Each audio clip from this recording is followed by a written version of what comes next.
Vous êtes sur TV5 Monde, s'informer et aussi bien comprendre. On se penche aujourd'hui sur le sort des employés de maisons africaines au Liban. C'est pour nous le fait du jour.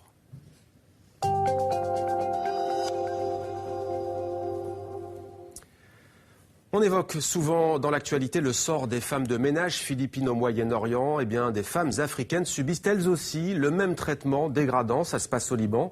Recrutées comme domestiques, elles affirment subir des violences, ne pas recevoir de salaire et dans certains cas être privées de leur passeport. Elles seraient victimes d'un réseau. Hier, vous entendiez le témoignage d'une employée de maison africaine. Autre témoignage ce soir en direct de Beyrouth, celui de Wadi Al-Asmar. Bonsoir à vous. Merci d'avoir accepté de répondre à nos questions. Vous êtes responsable au Centre libanais des droits humains dans la capitale libanaise. Est-ce que vous avez connaissance du sort de ces femmes ? Écoutez, tout à fait ce que vous venez de dire concernant la situation des employés de maison.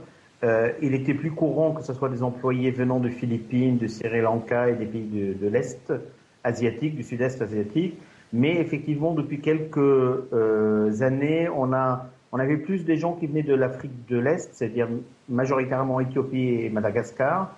Mais depuis peu, nous avons aussi des personnes qui viennent de l'Afrique de l'Ouest francophone, Côte d'Ivoire, Mali, Burkina Faso et Sénégal. Et la loi au Liban, malheureusement, ne les protège absolument pas. C'est-à-dire, c'est pas comme vous aviez dit, dans certains cas, systématiquement, les passeports sont retirés à ces personnes-là quand elles arrivent sur le territoire libanais. Et ainsi, elles se trouvent sous la totale merci de leur employeur. Alors que pouvez-vous faire pour les aider ? Écoutez, nous, comme organisation de défense des droits de l'homme, ce que nous faisons systématiquement quand nous sommes sollicités dans ces cas-là, c'est on essaie d'entrer en contact avec les autorités libanaises pour que, quand elles ne sont pas payées, que l'employeur soit convoqué pour qu'il respecte le peu de droits dont elles disposent. Mais nous essayons aussi d'aider certaines à déposer des plaintes ou à quitter le territoire.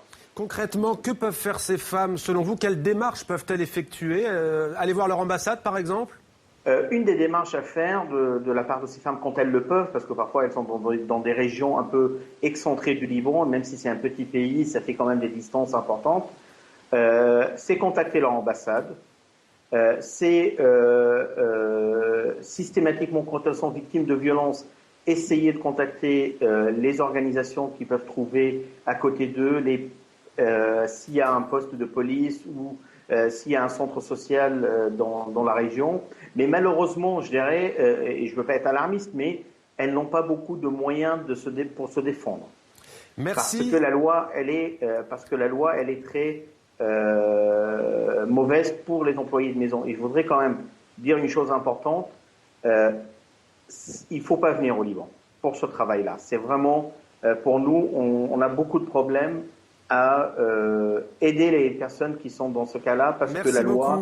Merci beaucoup à vous d'avoir témoigné, Wadi Al-Asmar, en direct de Beyrouth au Liban, donc sur le sort des femmes de ménage, des employés de maison au Liban. Vous êtes sur TV5.